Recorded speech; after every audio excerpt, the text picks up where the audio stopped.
Sí, hola, me llamo Ahmed. Vengo del glorioso país de Irak y nací musulmana. Mi problema es que practico el Islam cuando era... Hermano, primero pedimos que las preguntas sean de no musulmanes. Al terminar con ellos, si Dios quiere, será tu turno. Sí, pero te estoy contando mi problema, Musik. Pero dijiste que eres Ahmed y que naciste musulmán. Nací musulmán, Pero ahora bien, ¿eres musulmán o no? soy agnóstico. Así que ahora has abandonado la religión del Islam. Sí, estoy confundida. Vale, de acuerdo. Si has abandonado la religión del Islam, puedes hacer la pregunta, hermano. Bueno, entonces mi pregunta es, ¿cómo es que no tengo la fe que tienen ustedes y los demás musulmanes y algunos de mis amigos? A pesar de que practiqué mucho el Islam e incluso hice Ambra, pero sigo cometiendo la mayoría de los pecados que están prohibidos en el Islam, y a veces soy perezoso para hacer la oración y las otras materias que tenemos que hacer en el Islam. He leído muchos libros sobre otras religiones, teorías de la conspiración, documentales y cosas por el estilo. Incluso he visto tus propios vídeos en YouTube y hay muchas preguntas que rondan mi cabeza sobre Alá, el mensajero y los musulmanes en general. Y básicamente la pregunta más importante es, dijiste en uno de tus debates o respuestas que Alá es el creador y que Él es increado, pero me he dado cuenta, ¿cómo puede existir lo increado? Y si existe, ¿cómo podemos notarlo? ¿Cómo podemos verle o escucharle o sentirle o saber de su existencia si es increado en nuestra propia dimensión o algo así? Esa es una de las preguntas. Riza Mod dijo que es musulmán de nacimiento. Viene de Irak, ha leído el Corán, ha leído los libros, pero comete muchos pecados. Cree, aunque a veces es agnóstico, y es perezoso para rejar. Hermano, antes de responder a tu pregunta principal, si cometes pecados y eres perezoso para rezar, eso no te convierte en un no musulmán. Mientras creas que rezar es fard, a veces puedes fallar. Es un pecado. Es un pecado grave que a veces no reces, pero eso no te convierte en un no musulmán. Si dices que rezar no es necesario, entonces estás cometiendo kufur. Si a veces cometes pecados, a veces pecados menores, a veces pecados mayores, es haram, está prohibido, pero eso no te saca del Islam. A veces hay susurros del shaitán preguntándote, ¿eres musulmán? ¿Pero esto está mal en el Islam? ¿Esto está mal? Y sí, desvía la mente de la persona. En ese momento puede que tu imán esté bajo, pero estas cosas no deberían hacerte pensar que no eres musulmán. Respecto a una pregunta que mencioné en mi discurso, y tienes razón, que Dios Todopoderoso es el creador, pero Él mismo no ha sido creado. Tú haces la pregunta, ¿cómo podemos ver a lo no creado? ¿Y cómo es posible? Allah subhanahu wa ta'ala es el Khaliq, es el creador. Y por definición, Él no ha sido creado. Porque normalmente la gente dice eso cuando intenta demostrar, lógicamente, que todo tiene un creador.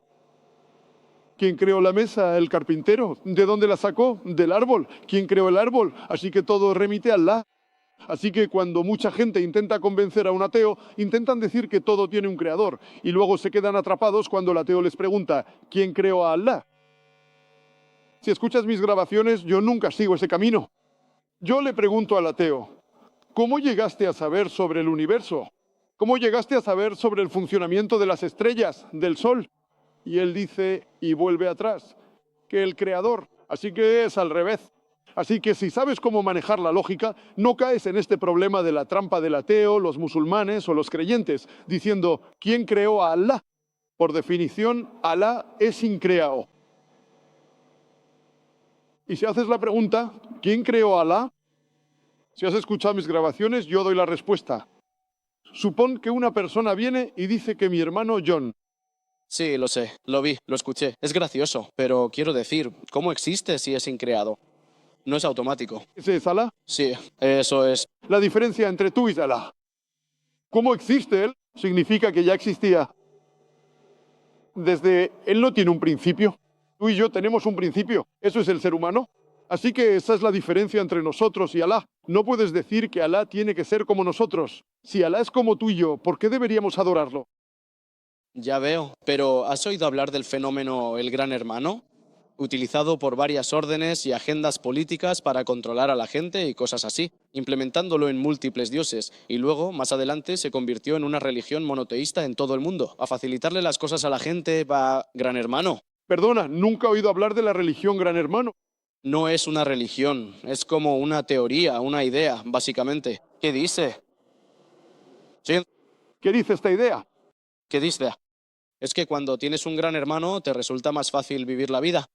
Cuando tienes a alguien que te observa todo el tiempo, que te entiende todo el tiempo, que te protege todo el tiempo, que está contigo todo el tiempo y puedes hablar con él aunque nunca te responda, quizá en tus sueños o en tu mente y cosas así, te resulta más fácil vivir mientras tanto. Un ser humano que no tiene un gran hermano y no es fácilmente controlado para hacer eso y que tiene libertad total, es un peligro para los grandes poderes gobernantes y cosas así. ¿Qué significa esto? No lo entiendo. El Gran Hermano puede estar ahí o puede que no esté. ¿Qué tiene que ver esto con el Islam y con Dios? ¿Qué tiene que ver? Porque básicamente Alá te está observando todo el tiempo. Así que, ¿Quieres decir que Alá es como un gran hermano? en efecto, lo utilizas para tu protección. Así no tendrás miedo. ¿Sabes a qué me refiero? Como ven, esta es la hipótesis. Hipótesis. Si lo has oído, ¿cómo te convenzo? ¿Un ateo? Si has escuchado mi respuesta de que dijiste que eres agnóstico, eres ateo, Sí. lo primero que hago con un ateo es felicitarlo. ¿Crees? ¿Lo felicito? ¿Has escuchado mi respuesta de ateo? Sí, lo felicitas. Pero no he visto tus debates con el ateo. Acabo de ver tus respuestas a algunas preguntas. Bien, así que no has visto la respuesta del ateo. No, pero he visto tu debate con David William Campbell. William Campbell no es ateo. Ahora bien, cuando un ateo me dice que no cree en Dios, como en tu teoría del Gran Hermano, y si crees en esa teoría, te preguntaré, lo primero que hago con el ateo es felicitarlo. ¿Sabes por qué? Sí, porque piensan y no siguen lo que hacen sus padres y cosas así. No. Lo felicito porque no se deja llevar por la fe ciega. Los demás tienen fe ciega. Él es cristiano porque su padre es cristiano. Él es hindú porque su padre es hindú. La mayoría de los musulmanes son musulmanes. Mi padre es musulmán. Él piensa, dice, que no hay Dios. Ha dicho la primera parte de la shahada islámica, la ilahá.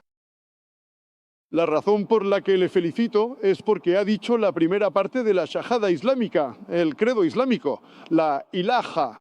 Lo único que me queda es inshallah. ¿Qué haré? Inshallah. Así que si has escuchado mi respuesta, un ateo se vuelve ateo porque cree en la ciencia, cree en la lógica.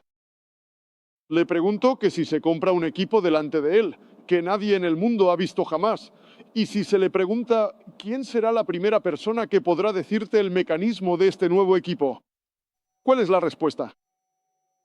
Por supuesto, te va a decir el productor, el fabricante del equipo. Creador, productor, fabricante. Así que cuando le hacemos preguntas, como por ejemplo, ¿cómo sé el universo llegó a existir? Él hablará sobre el Big Bang. Esto de lo que vamos a hablar ya está mencionado en el Corán hace 1400 años, en la Sura Anbiya, capítulo 21, verso 30.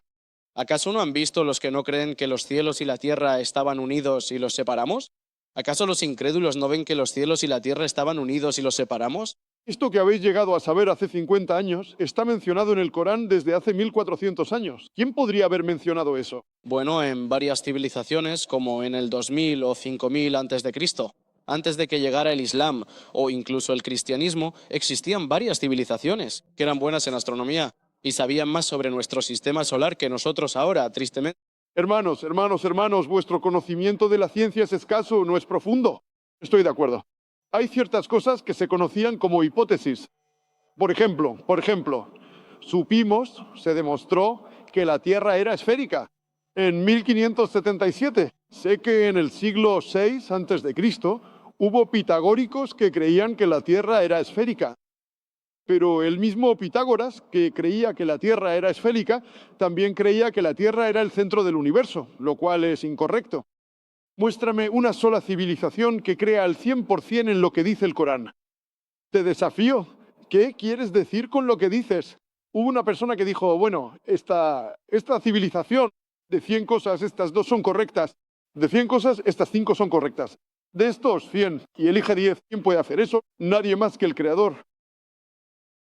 Aunque sepas que hubo 10 civilizaciones diferentes, cientos de civilizaciones, no hay ni una sola civilización que conozcas del pasado que supiera el 100% de la ciencia que conocemos hoy. ¿Dónde está tu lógica? ¿Dónde está tu teoría? Sé que ciertas cosas eran hipótesis, que se demostraron más tarde, pero no hay ni una sola civilización que sepa todo lo que se menciona en el Corán. Así que la respuesta vuelve a la pregunta original. ¿Quién pudo haber recopilado esto en el Corán? Alguien hace 1400 años podría haber hecho esto y decir, vale, de estas 100 cosas, estas 3 son correctas. De estas 100 cosas, estas 2 son correctas. De esto no es posible. Matemáticamente no es posible. Bueno, nunca mencionaste la idea de extraterrestres o algo así. Quiero decir, el conocimiento es poder. Hermano, te estoy haciendo una pregunta sencilla. No hemos venido aquí para debatir. Te estoy haciendo una pregunta. Señala una sola civilización. Estás preguntando otra cosa. Nosotros No estamos aquí para discutir. Puedes entrar en la sala y discutir. Tú haces una pregunta, yo te estoy dando la respuesta. Hablaste sobre civilizaciones antiguas. Te dije que tienes razón, pero de 100 cosas, en 98 estaban equivocados. Así que te lo pregunto. ¿Quién podría haber mencionado esto en el Corán? Ahora estás hablando de otra cosa. soy... Haciendo una pregunta sencilla. 2 más 2 es igual a ¿cuánto? ¿Me estás diciendo? Te estoy diciendo cuánto es 3 multiplicado por 3. Te pregunto tu nombre y tú me lo dices. ¿Dónde vives? Yo. Haciendo una pregunta sencilla. Dime una sola civilización que tenga todo lo que se menciona en el Corán. ¿Conoces alguna, Ronor? ¿Sí o no? Bueno, no todo, por supuesto. ¿Ni siquiera el 10%?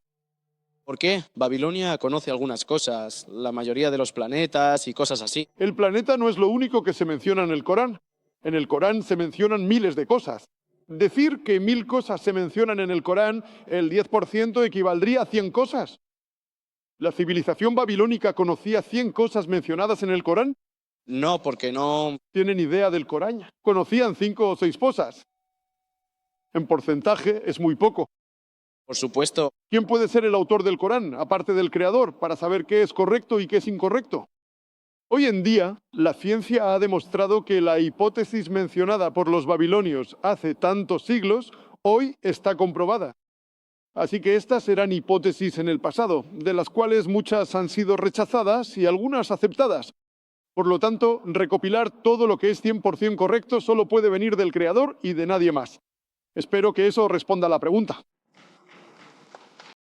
Hola, Vera, solo quería hacerle una pequeña pregunta adicional relacionada con aquel chico cristiano que preguntó hace un momento. Y mencionaste que los soldados apuñalaron a Jesús cuando aún estaba vivo, antes de ser enterrado. La gran pregunta que me planteo es la siguiente. ¿Es posible que Jesús realmente fuera a la cruz para morir? ¿O fue acaso salvado milagrosamente de sufrir cualquier tipo de dolor físico? Hermana, ¿cómo te llamas, hermana? Me llamo Rachel. La hermana tiene una pregunta. Cuando Jesucristo, la paz sea con él, fue apuñalado por los soldados, ella pregunta si Jesús, la paz sea con él, realmente fue a la cruz y si sufrió dolor o si fue salvado de ir a la cruz. Ahora bien, los detalles de ambos sucesos difieren según el Corán y la Biblia. Soy estudiante de religiones comparadas. Conozco ambas versiones. Según el Corán, la respuesta se encuentra en la Sura An-Nisa, capítulo número 4, versículo número 157. Dice que los judíos dijeron con orgullo, hemos matado a Jesús, el hijo de María. Pero el Corán dice, Wama katalúa wama salabúo, no le mataron ni le crucificaron. Walakin shubiha baleihem, solo les pareció así. Quienes discrepan están llenos de dudas. Y la tabadani no siguen más que conjeturas. Wama katalúo yekinan, con certeza no le mataron. Así que, según el Corán, Sura An-Nisa, capítulo 4, versículo 157, Jesucristo, la paz sea con él, no fue crucificado, no fue matado, solo se les hizo parecer así. ¿Cómo ocurrió? Realmente no nos preocupan los detalles. El siguiente versículo dice en la Sura An-Nisa, capítulo 4, versículo 158, Alá lo elevó vivo hacia sí mismo. Ahora, en la Biblia, para los musulmanes, el Corán dice que no fue matado, no fue crucificado, y con eso nos basta. Solo se les hizo parecer así. Sobre cómo ocurrió hay muchas hipótesis.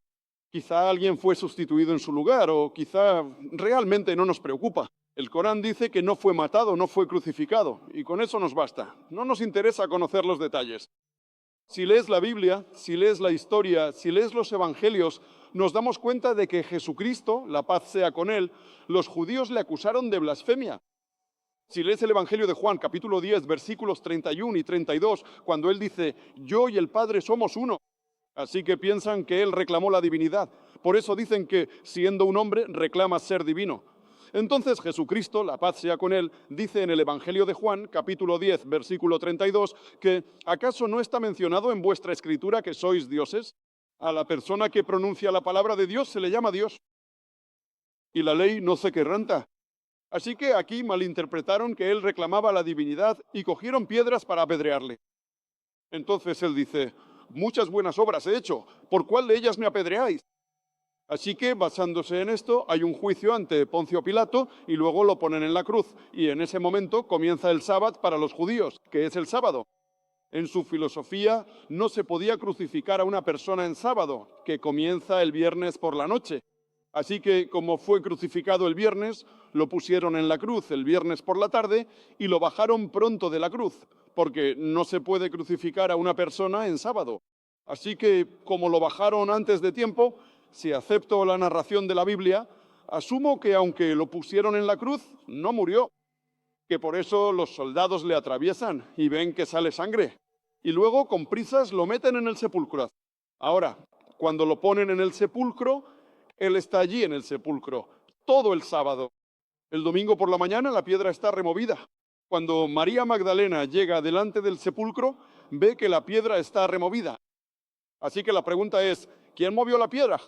Así que, basándome en la narración de la Biblia, incluso si acepto hipotéticamente que lo que dice la Biblia es correcto, en ningún momento dice en esta narración que él murió. Así que lo que entendemos de esta narración es que si tiene que cumplir la señal de Jonás, que así como Jonás estuvo 3 días y 3 noches en el vientre del pez, así también el Hijo del Hombre estará 3 días y 3 noches en el corazón de la tierra, Jesucristo, la paz sea con él, tiene que estar vivo. Si está muerto, eso significa que Jesucristo, la paz sea con él, mintió. En el Evangelio de Mateo, capítulo 12, versículo 38, él dice y da una profecía, así como estuvo Jonás, así estará el Hijo del Hombre. Si Jonás estaba vivo, él tiene que estar vivo.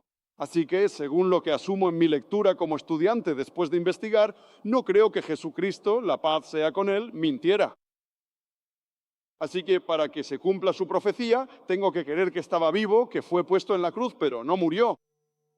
Si lees el diccionario, crucifixión, C-R-U-C-I-Fix-ión, significa fijar a una persona en la cruz y que muera en la cruz. No existe ninguna palabra en el diccionario que diga cómo se llama si pones a una persona en la cruz y no muere. Así que la nueva palabra que tenemos que inventar es crucifixión. C-R-U-C-I, ficción.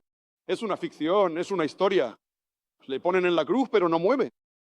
Por lo tanto, creo que si estoy de acuerdo con la Biblia, es correcto. Y Jesús no mintió, la paz sea con él. Fue una crucifixión, no fue crucifixión, fix-ión. Espero que eso responda a la pregunta, Mala.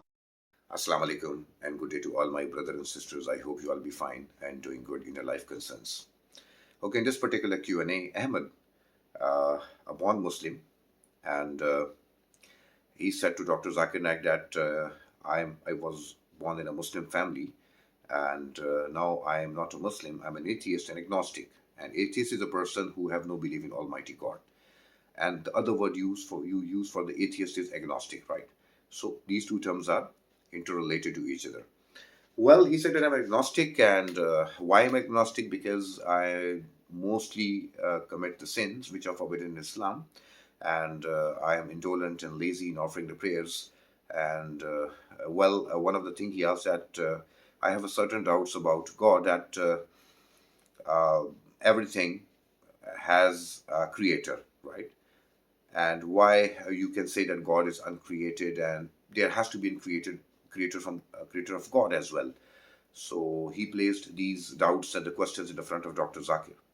Dr. Zakir replied with the answer that as far as the sins are concerned, sins are not pushing you out from the religion. If you do sins, of course, this is not acceptable. It's impermissible. It makes God unhappy. But they doesn't push you out from the circle of Islam.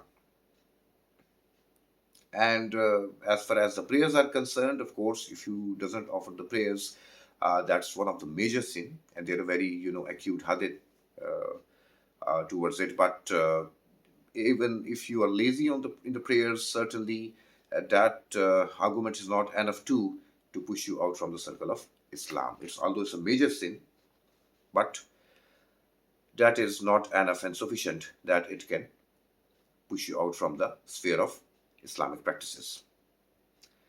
Well, the thing which pushes you out, that if you think that why prayers are important and I do not offer the prayers, I will not offer the prayers because I don't believe the God to be powerful to offer the prayers, that God is not that level powerful that he deserves prayers or something like that.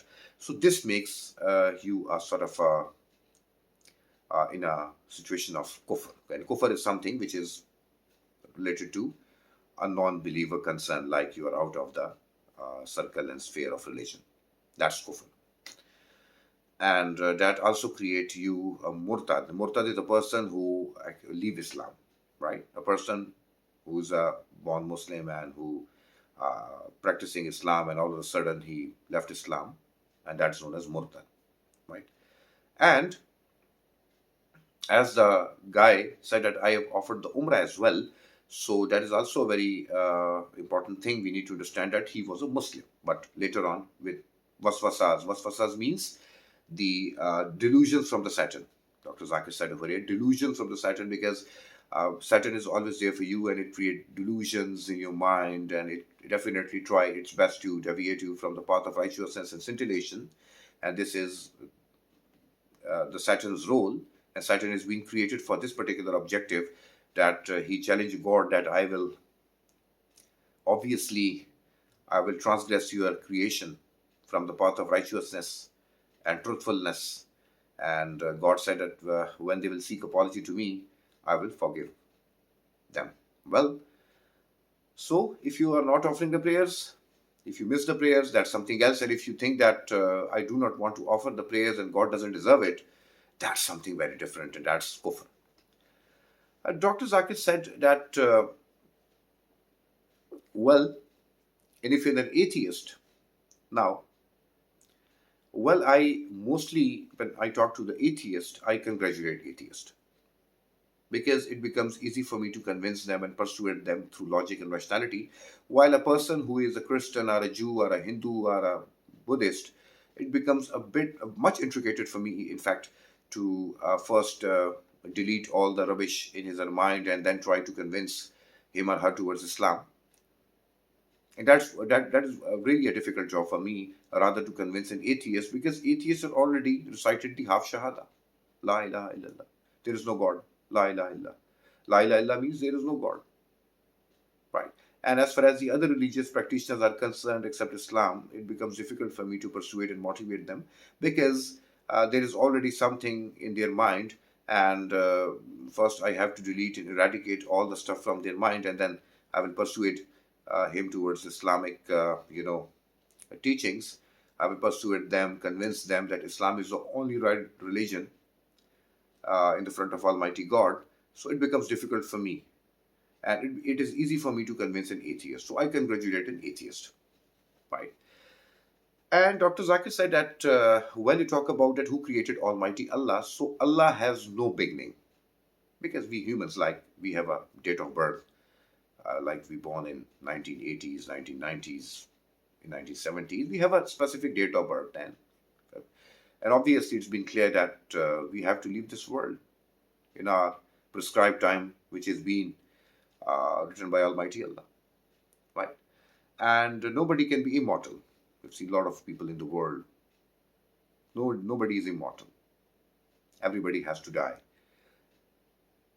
A child, then a boy in teenage, then a man in the early mid-age, then a mid-age, then late mid-age, then goes old, and eventually the destination is death. Nobody can deny from it, in fact. So God doesn't like these structures. Like, God is beyond time. God is beyond like creation. And when you talk about the creation word in fact is the creation of Almighty. And God is uncreated, nobody.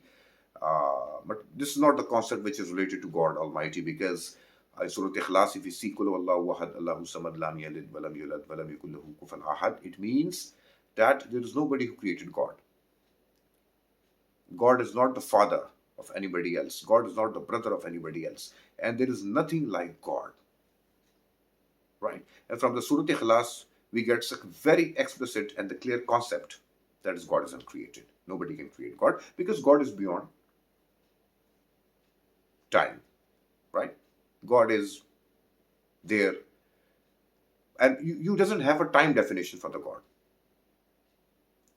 It's always, you say that. God is always there. It means that the time concept, itself is the Allah's creation, is not applicable to God. Right? And the first man on the face of the earth is Adam, peace be upon him. And since at that particular time, the time was immemorial, but you can still think that there was a time, at least, because he's a human. And how could you relate God with the time? It's impossible. God is beyond time. Everything is God's creation, the universe, the stars, the people, the earth, the animals, above the earth, below the sea, might be in the space. Science doesn't reach that level to identify and find out that is there any other living creature in the space. Still researching, still investigating and endorsing that the creatures in the space. Just imagine that God created the entire universe. There are black holes, there are superstars, there are multiple galaxies, Andromeda galaxies. This is Milky Way is a very small part of the galaxy. There are supermassive black holes, and it's beyond human imagination. Anyways, so God is uncreated. From the Surah Ikhlas, we get the concept very clearly. And Dr. Zakir said over here, we see in the video that when I convince to the atheist, I mostly congratulate him and I say that suppose there is an object in the front of you. Nobody have seen, witnessed that object, and even nobody have imagined that object. So I asked the question mostly to the atheist that who created that object? Do you have any idea? They say that, of course, the person who made it. Well, we will say the creator, the manufacturer, the producer. Of course, these are the terms we used. You can use creator, manufacturer, the producer, the crafter, the designer, any word suitable to your, mindset, for your understanding. And when it comes to that particular object nobody have seen in the world, and the first it appears in the front of you, will say, wow, it's a creator job, and wonderful, it's brilliant, it's marvelous, it's fabulous. So who created the entire universe? And the concept we came to know from the holy book of glorious Quran. Who created the entire universe? Who created the stars, galaxies, all? In Surah Al-Anbiya, Allah subhanahu wa ta'ala says about the Big Bang. In Surah Al-Naziyat and many other Quranic citations, Allah subhanahu wa ta'ala talks about the moon, that it doesn't have its own light, it's a reflected light of the moon. Who made it? We recently came to know 50 years, 100 years, 200 years before. Who mentioned it 1400 years before? Just imagine. So this is a big proof that everything is being created from God. Because in Quran, if you talk about, it's not a book of science, it's a book of signs, right? Indications. But hundreds of verses talks about science in the Quran. Quran talks about the water cycle. Quran talks about embryology. Quran talks about the blood circulation, astrophysics. It talks about so many scientific concerns. We recently came to know that the world is flat. But Quran tells 1400 years before that world is not flat, it's oval in shape. Who told you? Any scientist? It's impossible to even imagine 1400 years ago any scientist. So the word of the God, which is in the Quran, is to prove